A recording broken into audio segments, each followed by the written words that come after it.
أعوذ بالله من الشيطان اللعين الرجيم بسم الله الرحمن الرحيم وبه نستعين الحمد لله رب العالمين الحمد لله الذي هدانا لهذا وما كنا لنهتدي لولا أن هدانا الله ثم الصلاة والسلام على أشرف الأنبياء والمرسلين خاتم النبيين حبيب قلوبنا وشفيع ذنوبنا وطبيب نفوسنا سيدنا ومولانا أبي القاسم مصطفى محمد وعلى آل بيته الطيبين الطاهرين الحمد لله الذي جعلنا من المتمسكين بولاية مولانا أمير المؤمنين السلام عليك سيدة فاطمة الزهراء سيدة النساء العالمين أما بعد فقد قال الله عز وجل في كتاب المبين وهو أصدق القائلين ولا تقولوا لمن يقتل في سبيل الله أموات بل أحياء ولكن لا تشعرون آمنا بالله صدق الله العلي العظيم صلوات.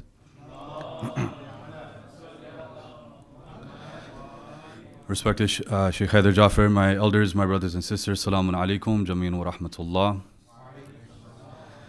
As we are approaching the days of the istishhad of our first and beloved Imam Ali ibn Abi Talib alayhi afdalu salatu wassalam, we must remind ourselves that it is our responsibility to hold on to the love and mawadda of our Imam. And we must also remind ourselves that wherever there is Muhammad, there is always Ali. And where there is Muhammad and Ali, there is always Allah subhanahu wa ta'ala. And we pray to Allah subhanahu wa ta'ala to make sure that we get stronger in our love and mawadda to the Ahlul Bayt alayhimus salam, so that we may carry this love and mawadda to the dhuhur of our 12th and living Imam, Al-Hujjah, Ajalallahu ta'ala farajahu al-Sharif.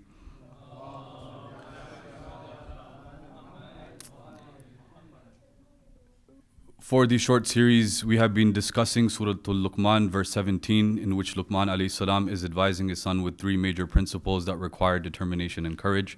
He says to his son, Ya bunayya aqimus salat, wamr bil ma'roof wa anha anil munkar, wasbir ala ma asabak, inna dhalika min azmil humur.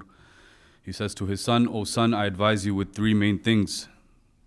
Maintain your prayer, do amr bil ma'roof, enjoin the good, forbid the evil, and be patient for that which befalls upon you. Surely these things require courage and determination. For yesterday's lecture, we focused on the concept of salah, and we analyzed how salat is a connection, a direct connection. It comes from the word sila. It is a direct connection between you and Allah subhanahu wa ta'ala. The more you strengthen and nourish that connection, the more you will be strengthened and nourished as a believer. The more you weaken that connection with Allah subhanahu wa ta'ala, the more you will become weaker as a believer. The next concept that we will be discussing that Luqman alayhi salam is advising his son with is the concept of patience. Why is it that Luqman alayhi salam is telling his son to be patient, and why is it that he's telling his son that the concept of sabr and patience requires courage and determination? This is answered in the Quran in Surah Ankabut verse 2, where Allah subhanahu wa ta'ala says, أَحَسِبَ النَّاسُ أَن يُتْرَكُوا أَن يَقُولُوا آمَنَّا وَهُمْ لَا يُفْتَنُونَ. Allah subhanahu wa ta'ala says, do the people think they will be left to say, we believe, but they will not be tried, they will not be tested? Allah subhanahu wa ta'ala is telling us the reason why patience needs courage and determination is because you will be tested. Right? The more you increase in your iman, the more you see an inclination towards you and building that connection to Allah subhanahu wa ta'ala, the more you see the khushu' in your salat, the more you see the humility in your actions, the more you see the sincerities in your fast. Do not think Allah subhanahu wa ta'ala will keep decreasing your test just because you're getting closer. Allah subhanahu wa ta'ala, this is not just a verse. Allah subhanahu wa ta'ala is giving us a promise. He's saying, you will say you believe, and when you say that, I will make sure that I test you. I will make sure that I put you through these trials to see that if what you're saying is just a verbal attestment, or is it actually coming through your actions that you're showing me that you believe? And so, don't think that just because you came back from ziyarah, you came back from umrah, hajj, itikaf, whatever these spiritual rituals are, that Allah subhanahu wa ta'ala will decrease your test. No. You shall know that when you're getting closer to Allah subhanahu wa ta'ala, He will increase your tests. And the Urafa say that one of the ways to know that Allah subhanahu wa ta'ala is showing His utmost love and care towards you, to know that you are on the right path, to know that you are going towards Sirat al-Mustaqim, inshaAllah, is that you are being tested. You are being put through trials, whatever the case might be, in your rizq, your relationships, in your friendships, whatever the case might be. And so it is our responsibility as the believers of Ali ibn Abi Talib alayhi salam to ask Allah subhanahu wa ta'ala, don't ask Allah subhanahu wa ta'ala to decrease your tests. Don't ask Him to decrease your trials. Because what we're ultimately asking Allah subhanahu wa ta'ala, Allah, I am showing my love towards you. I'm showing my sincerity towards you. Allah has given a promise. You show your sincerity and love towards me, I will test you. So ask Allah, bestow all your tests and trials and tribulations upon me. But Ya Allah, what I ask you is that when you bestow these trials and tribulations, bless me with your patience as well. Bless me with your sabr as well. Because this sabr is something that is going to strengthen your iman and courage. Think of sabr like a weapon, right? It's the weapon of the believers. When you're going through difficulties, it is sabr that you're going to pull out from your pocket as a weapon. Recite a salawat ala Muhammad wa ali Muhammad.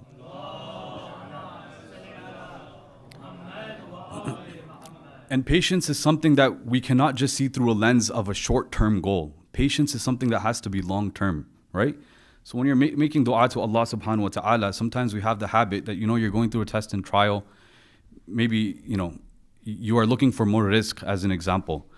We have the tendency to say, Ya Allah, quickly grant me rizq, today, tomorrow, ana chahiye, jaldi se, right? That's not the way we make dua. The way we make dua to Allah subhanahu wa ta'ala is first having the basis of tawakkul, of hope.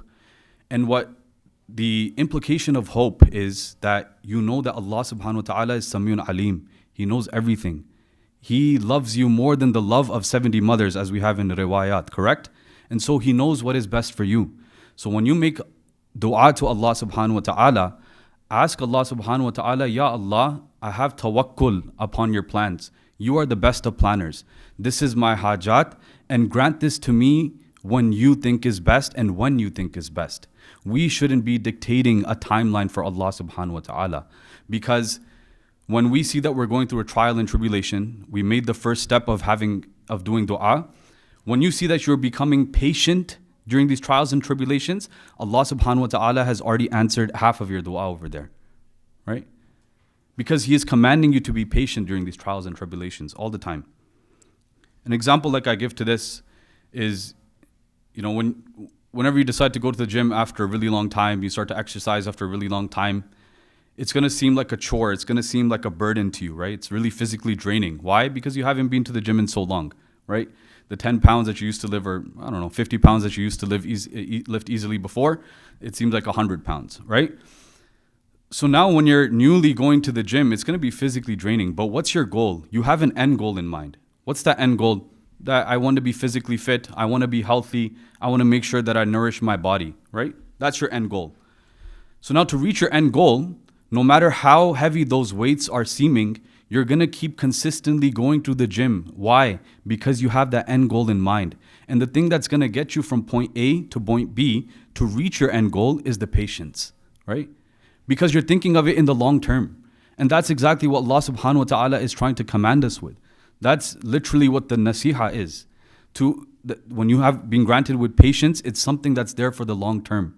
You don't know when it's going to come. You don't know if the results are going to come today or tomorrow. But you know that Allah subhanahu wa ta'ala is the best of planners. So patience is always for the long term. Recite another loud salawat ala Muhammad wa ali Muhammad.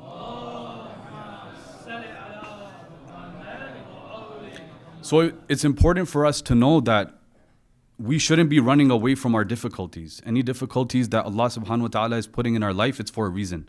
Number one, it strengthens you as a mu'min, right? It grants you that patience. But it's also showing you that patience that you possess during difficulties, during trials and tribulations, it's going to be that very patience that's going to make those trials and tribulations easier and easier on a day-to-day basis. And another aspect of patience especially is, when we talk about being upset or being angry, right? That's typically what we think of when we think of patience. Now, we're told that, if you are angry with someone, the best solution is to just swallow your anger and walk away, right? Sometimes that might be the solution, right? When both parties are not able to swallow up their anger, when you know that there's no conflict resolution to be made, when you know that there's no solution. But what we learned from the seerah of our A'imma alayhimus salam, and I will present a story about this as well, is that, You are angry, the person in front of you is angry. It takes a better person, a better mu'min, to first swallow up your anger. And when you've realized that I'm calm, I'm at peace, I've swallowed up my anger, patience can also mean to help that other person shift their anger to peace and calmness. And that's what we see from the seerah of the Ahlul Bayt alayhimus salam. We have a very beautiful story over here. There was a man from Sham, and he was a very strong supporter of Muawiyah at that time. Now, this person from Sham, he came and traveled to Medina. When he traveled to Medina, he saw our second beloved Imam Al-Hasan Al-Mujtaba alayhi afdalu salatu wassalam.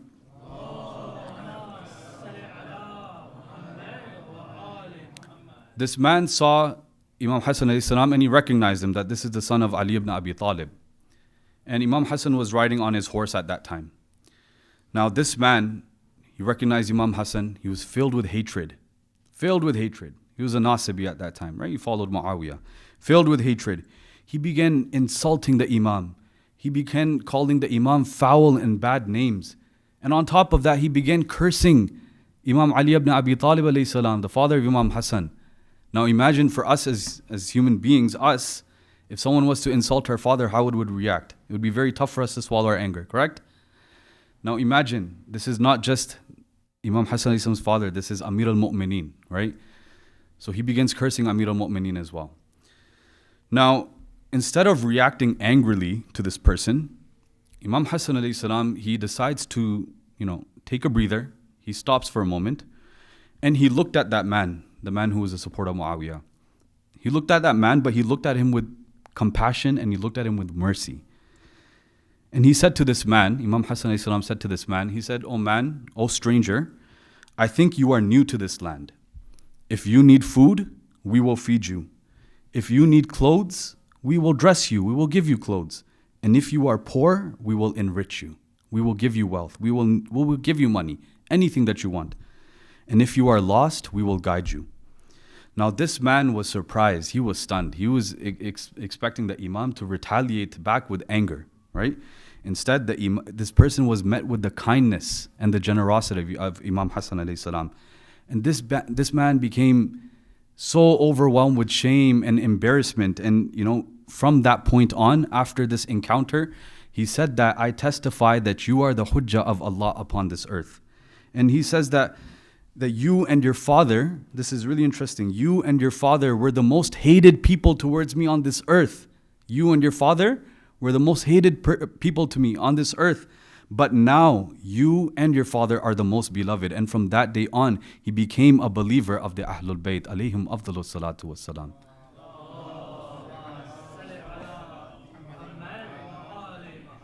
So this is why we need to be proud of being the Shia of Ali ibn Abi Talib, where the akhlaq that is meant to be shown as a commandment from Allah subhanahu wa ta'ala is not just something that we are saying, is not something that is just a verbal attestment. Rather, it is something that is shown through actions. The Imam alayhi salam, the Prophet, all of their akhlaq was shown through actions. The reason why people were brought to Islam, the reason why people were brought to the maktab of Ahlul Bayt is not just because of verbal attestments and us saying things. It is because of their akhlaq and their amal. Recite aloud salawat ala Muhammad wa ala Muhammad.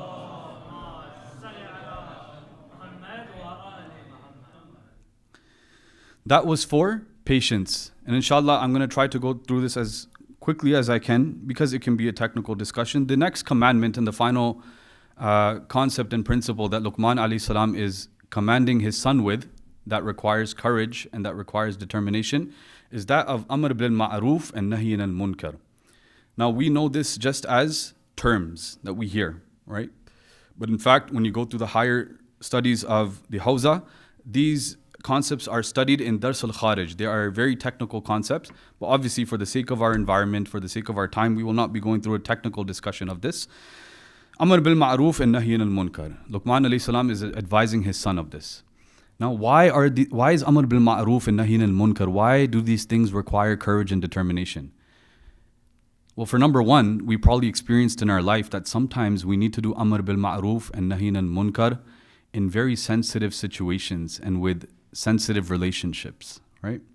Sometimes it can be with friends, close friends, sometimes it can be with family, sometimes it can be in the mosque, sometimes it can be with relatives. And becomes a very sensitive situation because you don't want to break relationships at the same time, right? But we know for a fact that this is a commandment from Allah subhanahu wa ta'ala. We see in Surah Al Imran verse 104, Allah subhanahu wa ta'ala says, وَلْتَكُمْ مِنْكُمْ أُمَّةٌ يَدْعُونَ إِلَى خَيْرٍ وَيَأْمُرُونَ بِالْمَعْرُوفِ وَيَنْهَوْنَ عَنِ الْمُنْكَرِ وَأُولَٰئِكَ هُمْ مُفْلِحُونَ. Allah subhanahu wa ta'ala says, let there be from you a nation that is inviting people to good, enjoining what is right and forbidding what is wrong. And these are the people that will become what? Muflihun, successful, right? So we know that this is a command. But we know this is wajib. What type of wajib is this for us? We see that this Amr bil Ma'ruf and Nahy al Munkar is a wajib kifai, which is in opposition to what? Wajibul Aini, ahsant. It is wajibul kifai means what? That it is only obligatory for a certain amount of people to carry out and not for the rest. Versus wajibul aini, it is wajib upon every single Muslim to carry this action out, like salat, for an example. But Amr bil Ma'ruf Nahy al Munkar is what? Wajibul kifai. Why is it wajibul kifai? Why is it not obligatory on every single person in the ummah or in our community? The reason being is because, as we said, is a technical discussion, and Amr bil Ma'ruf Nahy al Munkar has its prerequisites. It has many conditions. And you can find this in the Minhaj al-Salihin, Sayyid Sistani, whatever marja you follow. You will realize that they have at least 5 to 6 different conditions for this. But obviously, for the sake of time, we won't be going through all of that. But before we go through the conditions, my brothers and sisters, we have to recognize what is our purpose of doing Amr bil Ma'ruf and Nahy al Munkar. Why are we doing it? Right? Is it to show that we are the better person? Is it to show that we are a better mu'min and believer? Is it to show that I have more knowledge and tafaqquh in the deen more than you do? Is that why I'm doing Amr bil Ma'ruf and Nahy al Munkar? If that is the case, then you should be looking at the person in the mirror first. Correct? If you are telling someone to do good, but that goodness is not in you, if you are telling someone to stay away from something bad or evil or a sin, but that sin, that bad, that evil, it was within you, then that falls into nifaq. That is hypocrisy, which is a very big sin as well.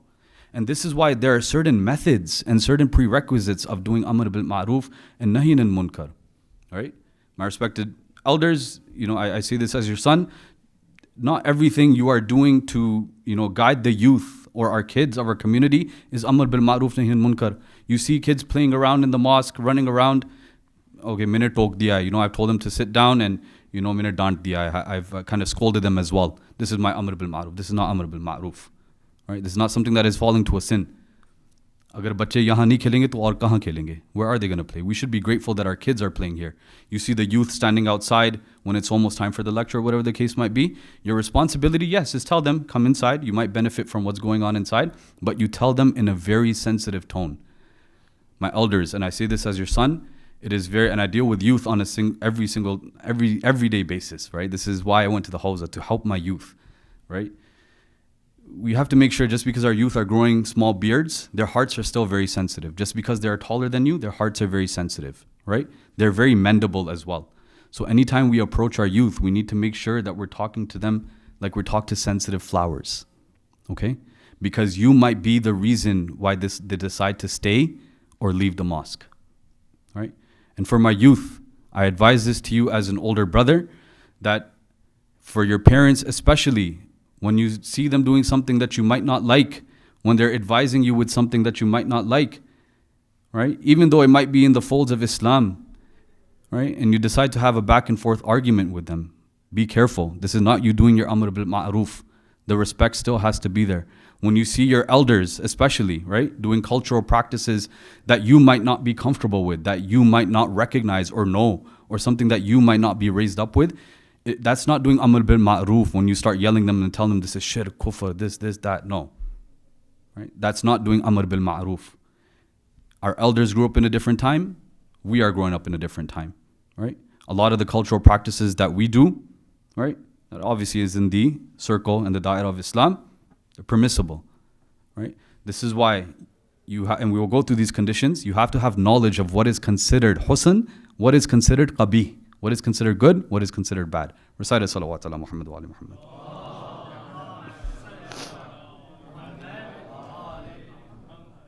Allah subhanahu wa ta'ala tells us on what methodology we need to take to do Amr bil Ma'ruf Nahi anil Munkar. He tells us in Surah An-Nahl in verse 125, "Ud'u ila sabili rabbika bil hikmati wal maw'idhati al hasana wajadilhum billati hiya ahsan."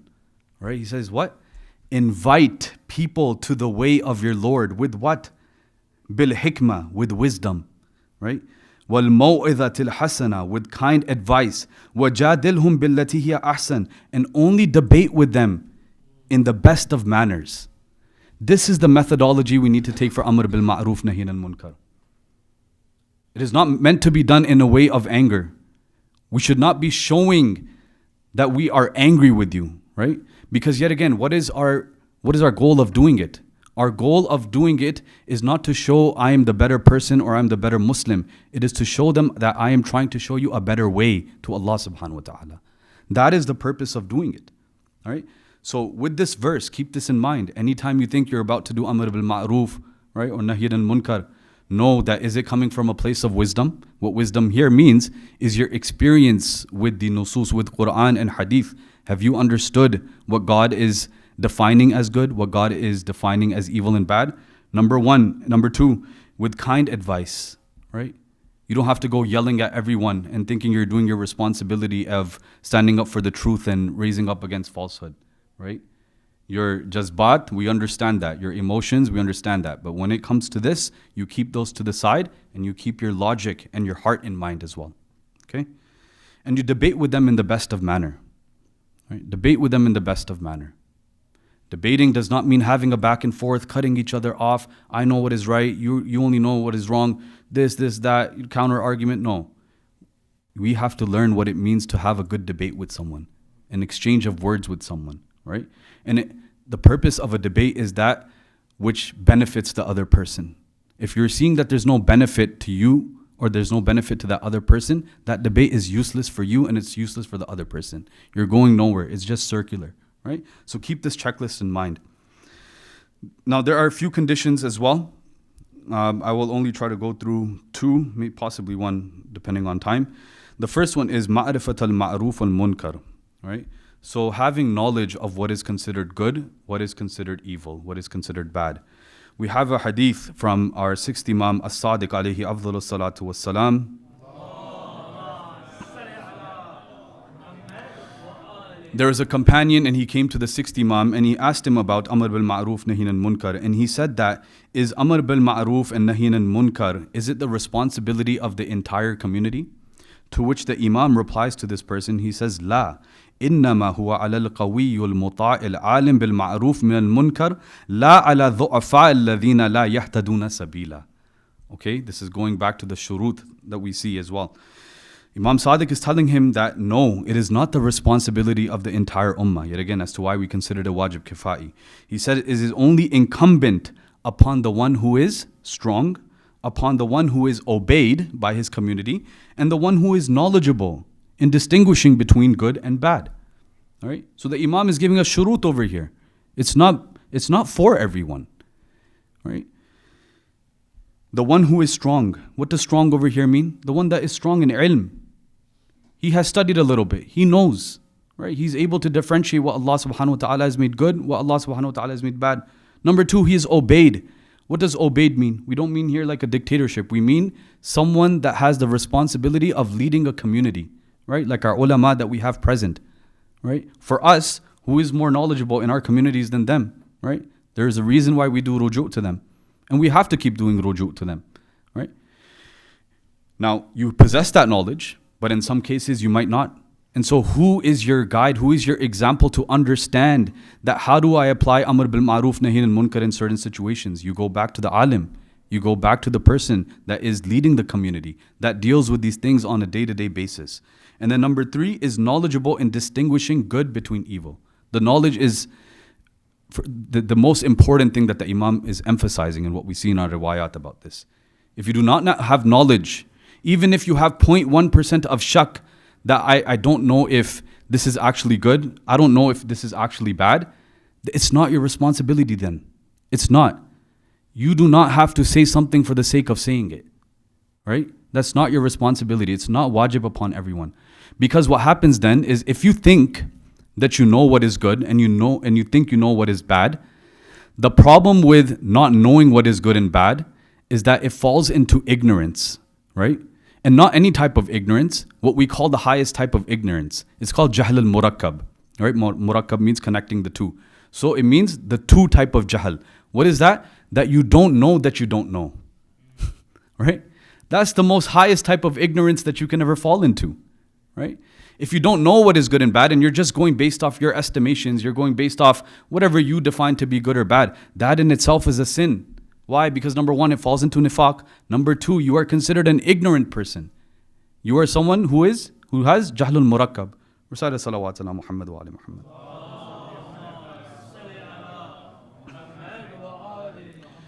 And the second one, and we will call it a wrap after this, is there's a second condition. It's very long in Arabic, I'll just say the English.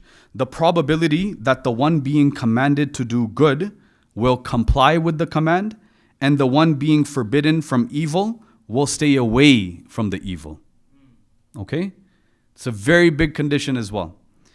So one needs to deem it probable that it will at least have some type of effect on the person that's doing wrong. Okay? How do you understand this probability? Well, say for an example, you have a friend and you know that he's doing a sin intentionally, and you know that this is a sin with the shart that you have knowledge that this is evil, this is a sin. However, you've known this guy for 5 years, right? And if he's still doing sin, we should question why we're still around that friend and why should we be making him a friend to begin with. But khair, let's say you are with this friend hypothetically. For the last 5 years, the same thing repeatedly, right? Maybe you have told him once, right? Isharatan, you told him once. Still, same thing. 3rd year, same thing. 4th year, same thing. 5th year, koi fayda nahi ho raha, koi impact is pe nahi ho raha. Then, according to our maraji', according to our riwayat, it is not wajib upon you to do amr bil ma'roof and nahi anil munkar upon that person. Why? Because as we say, khuda iska hafiz hi hoga. That's it, right? Inshallah, he might not learn from you, but he might learn from someone else, right? We try to give him that excuse as well. Or you know that, for an example, that 10 people have talked to this person and he's still doing the same thing over again. Then it is, yet again, extremely, like it's not your responsibility.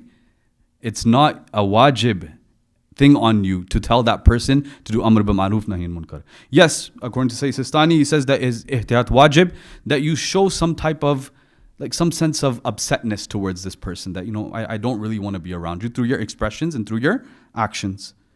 That's what becomes your responsibility. So my brothers and sisters, this is something that we need to keep in mind. Amr bil ma'roof nahi anil munkar is not defined the way you are trying to define it with Western ideals. That's not the way good and bad is defined. We are Muslims. We define our ideals through the Quran and the Ahlul Bayt. Tamam. That's it. Those are our ideals. We do not care what Fulan academic has said.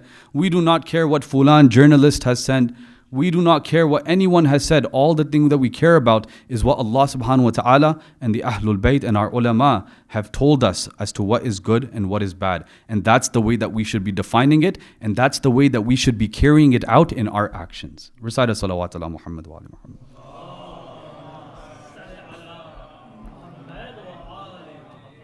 So to wrap it up, Luqman alayhi salam tells his son, there are 3 main things that require courage and determination. First one is salat. Next one is amr bil ma'roof nahi anil munkar. And the third one is patience. And inshallah, yet again, as we mentioned yesterday, Islam is not a race. You're not in competition with anyone. Islam is a journey, right? Min al-abd ilallah. That's it. You focus on your journey, right? We're not saying that you need to start implementing these things from day one, right? We're not saying the courage and determination is going to come from day one. You keep building upon it, right? Islam is a religion of nourishment. You have to keep strengthening it. Why? Because faith is something so sensitive that even the most smallest things can break it, right? So it's our responsibility to keep nourishing this relationship with Allah subhanahu wa ta'ala and to continue to working on these traits. And the only way that we can know how to manifest these traits in the most excellent ways is in our books of hadith. is in the seerah of the Aimma alayhimus salam. We do not need anything else. We have the most perfect of guides in front of us. We ask Allah subhanahu wa ta'ala to help all those that are oppressed around the world. We ask Allah subhanahu wa ta'ala to preserve all of our righteous scholars and our maraji'. We ask Allah subhanahu wa ta'ala to help all those Muslimin and the mu'mineen that are suffering and in their need of justice, especially in Palestine. And we ask Allah subhanahu wa ta'ala to grant them this justice to the dhuhur of our 12th and living Imam Al-Hujjah Ajalallahu ta'ala farajahu al-Sharif.